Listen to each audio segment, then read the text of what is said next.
I feel very indie right now. It's like everybody can leave the room. The indie's going to come up and talk. It's totally. So what I'm going to talk about is creative directing. All right. How many people in here make games? What does everybody else do? Are you guys develop? How many people here are developers? How many people here would consider themselves independent developers? All right. Well, there's some of you guys in here. Well, first of all, I guess myself. My name is Tim Keenan. I made a game called A Virus Named Tom. I'm currently making a game called Duskers that I'm going to pitch at the showcase later if you want to check it out. And what I did was I decided to become an independent video game maker.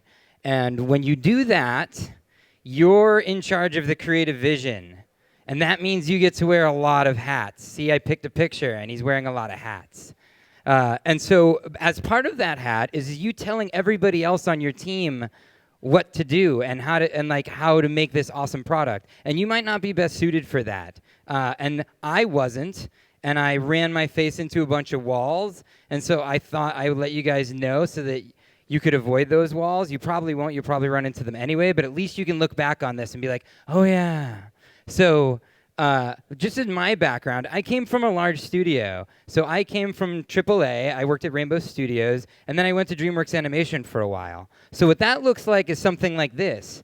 I was a cog in a big factory making awesome stuff, but I had someone above me that was art directing me and telling me, what the creative vision of the product was and stuff like that.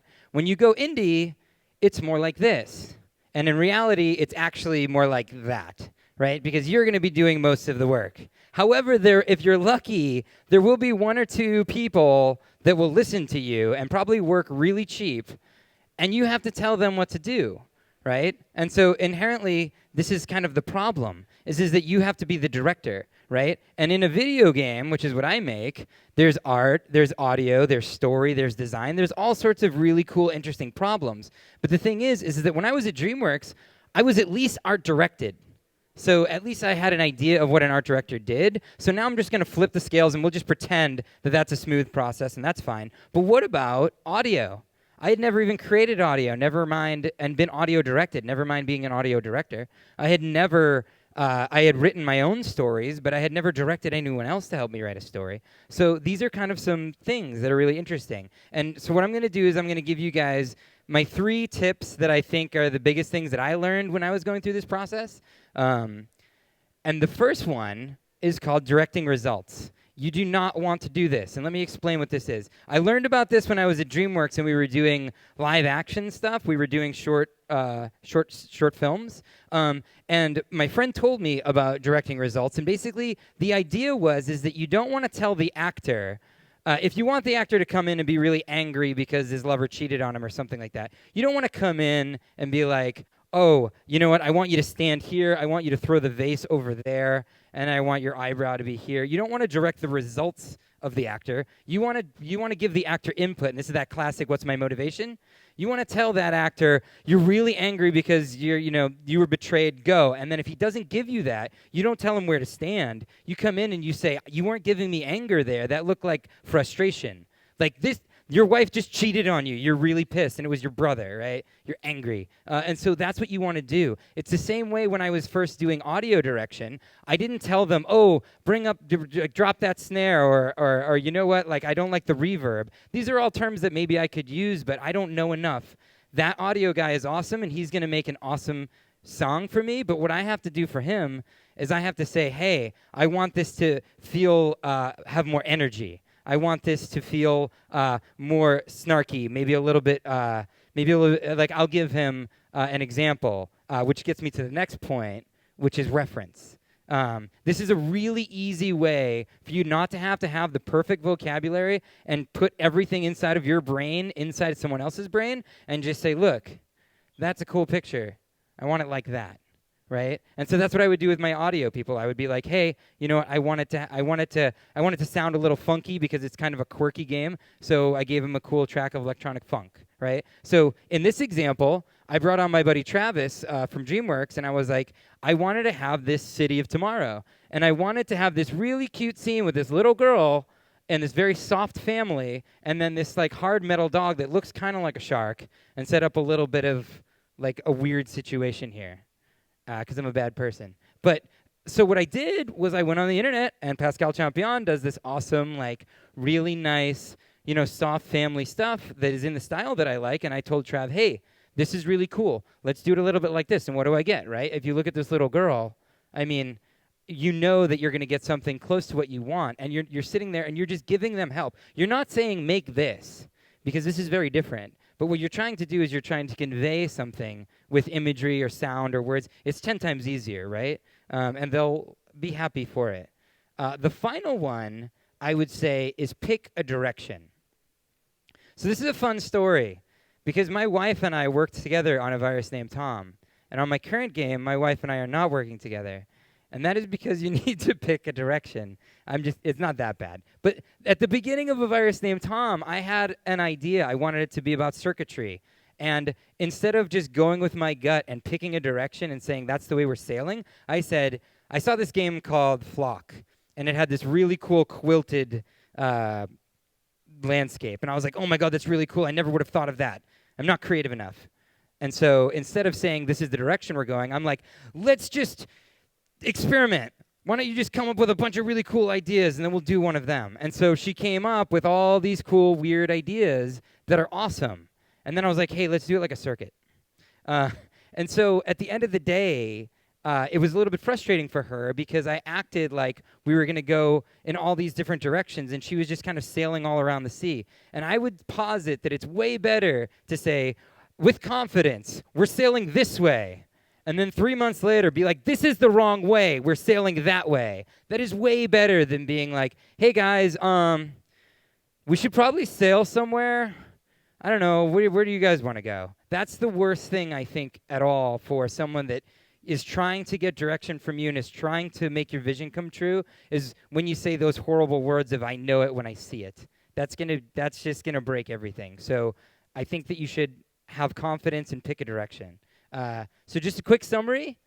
Don't direct results. Give your talented, creative people that are working for you some direction, and let them produce something awesome. Provide them good reference so that they know where they're going, and provide them a strong direction. And I think with those, I think that would really help you direct things. So I have no idea how long that took, but that's about it.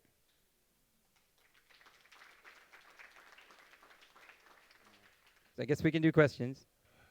How do you know when you're ready to go from being a solo indie to someone who's going to go on and hire a team and direct, as you say? When you can convince a bunch of people to work for you for very cheap, you're ready. Like, literally, I'll tell you what, with a virus named Tom, I was doing it by myself with my wife, and then I started putting things out on the internet, and some people would find that, and they'd just start emailing me. And then at that point, I was like, you know what?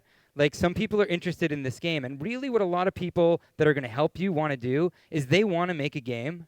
They really do, and they've either tried it and realized that's a ton of work, or they don't have time, or for whatever reason, they aren't able to do it by themselves. But if they see a project that they think will finish, then they will jump on that has like potential that excites them.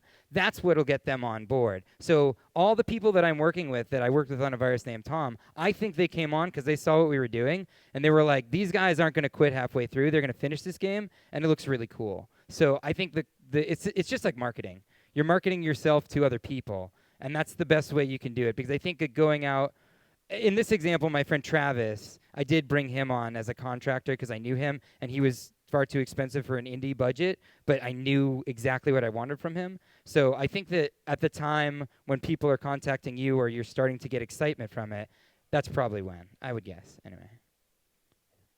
Anyone else? So I totally agree with each of your 3 points. And yeah, that's my experience as well. But sometimes you might be doing all those things, and the project isn't quite going where you wanted to anyways, despite enthusiasm and despite best efforts. What's your go-to when you feel the urge to take too much control because it's not quite happening? What do you do? So, well, first I blame everybody else, right?